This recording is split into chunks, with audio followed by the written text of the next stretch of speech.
Hello and welcome to another podcast, Manna. I'm Pastor Jeff Glenn, and it's my pleasure to take you through the Word each week.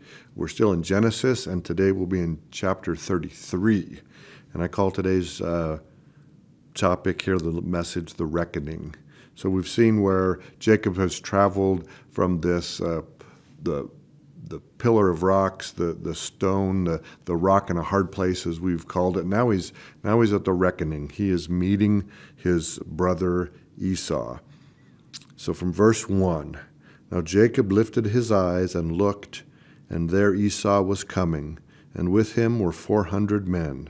So he divided the children among Leah, Rachel, and the two maidservants. And so you can almost sense the dread or the terror, perhaps, in Jacob's heart when he looked up. Following this wrestling match with the Lord, he looks up, and here comes his brother Esau with these 400 men. And that number, 400 men, is been associated with a battle array. So it looks as if Esau's coming at him. Perhaps presumably carrying a grudge and bringing with him these 400 men to exact a reckoning against Jacob for his behavior. And so Jacob does the prudent thing and the honorable thing. He seeks to take steps to protect his family by separating them into different camps. And, then we also see this attitude change in Jacob as well, where there once was this presumptuous kind of proud man who was trying to take every angle that he could to get ahead. Now he's humility. He's approaching Esau in this attitude of humility and contrition. And so Jacob, who's now called Israel by God because of his wrestling match, he's bowing repeatedly. He's showing submission as Esau and he are coming to meet each other. He's previously sent forth all of these gifts of the flocks and herds. And so he's doing all that he can to show contrition to Esau. And when we flash back, we see why. Back to Esau's vow in chapter 27. So Esau hated Jacob because of the blessing with which his father had blessed him. And Esau said in his heart, "The days of mourning my father are at hand, then I will kill my brother Jacob." And so this was Esau's vow. It was very much in Jacob's mind that this was his mindset towards his brother. And so now we contrast that with verse 4. But Esau ran to meet him and embraced him and fell on his neck and kissed him, and they wept. And so we have this moment of this reunification where, in the movies there'd be this great swelling music, a big wide shot, and everything would turn out happy, and they would live happily ever after. Then we get into this exchange between Esau and Jacob, and so we see all of this happening, under what we would consider God's sovereignty, because we see this dramatic change from Esau vowing to kill his brother till now running to meet him, embracing him, falling on his neck, kissing him, showing all of these outward signs that he was extremely happy to see his brother and that all of this animosity had somehow left him. And so there's several ways that we can view this interaction. And, the straightforward read, that Esau is truly happy to see Jacob, and Jacob is contrite and doesn't want to impose upon Esau's hospitality. And let's read through this so we see what we're talking about here. And so they are talking about, after this meeting here, Esau's questioning, why did you send me all of these things? And Esau is saying, well, they were sent as a gift to find favor. And then we get to verse 13. Now Jacob said to him, because Esau is saying, we'll come back to Seir with me and live with me, and I'm going to lead the way, and I'll go before you. And Jacob said to him, my Lord knows that the children are weak, and the flocks and herds which are nursing with me.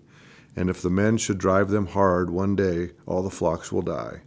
Please let my Lord go on ahead before his servant, and I will lead slowly at a pace with which the livestock that go before me and the children are able to endure until I come to my Lord at Seir. And Esau said, Now let me leave some people with you who were with me. But he said, What is their need?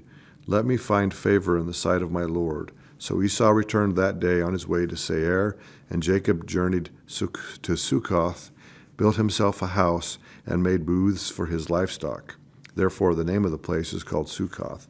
And so this exchange about Esau saying, hey, come back to my place, my dwelling place in Seir. And Jacob saying, no, it's a pretty long journey. If we're going to push the people to get there in a day, they're going to die. And so just let me go at my own place, and I'll meet you there.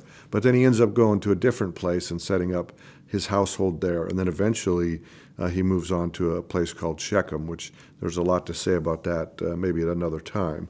And so we don't really know what the motivation is here, right? So some have suggested that this is really just from Jacob's nature as a deceiver. Like his intent was never to go to Seir in the first place, so he's just trying to kind of distance himself from Esau because he doesn't trust Esau's intentions, or Esau's intentions entirely valid or just, or is it just sort of this sibling one-upsmanship that I think there's a little bit of that here as we look at this. And so we see that the first thing that we see here is when Esau says in verse 8, then Esau said, what do you mean by all this company with which I met? And he's talking about the flocks and herds that Jacob had set ahead to show him that he was sending presents and wasn't coming in war.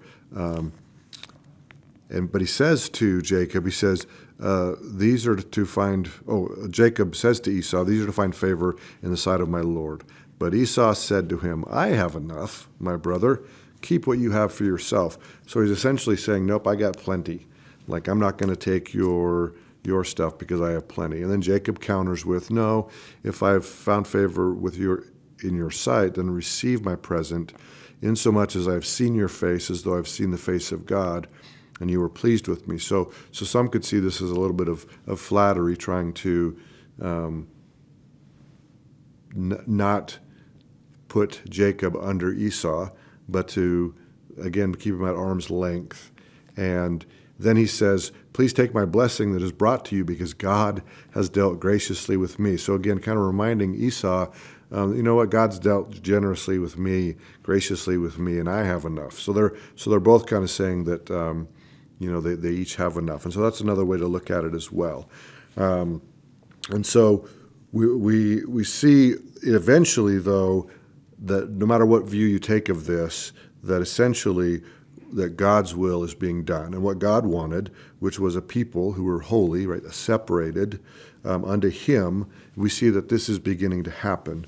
We see that Jacob has been called out of living with Laban, and we remember that Laban was worshiping all sorts of household idols and other idols, and God wants to be worshiped for who he is.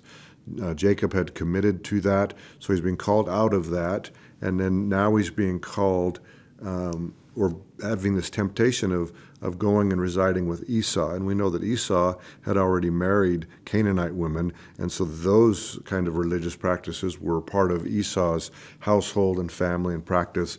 And we see Jacob being, for whatever reason, being led to this place in Succoth and then later to Shechem, but really separating himself out of both of those possibilities, which is clearly what the Lord had in mind to make sure that he was the one being worshipped and not foreign gods. And so, like I said, even though these two didn't have this big, movie happy ending where they lived happily ever after, we do see that God's will, is not going to be confounded by, this family infighting or one-upsmanship or dysfunction. We know that God's will be done. And so hopefully that's encouraging for you. So until next week, stay encouraged and stay in the Word.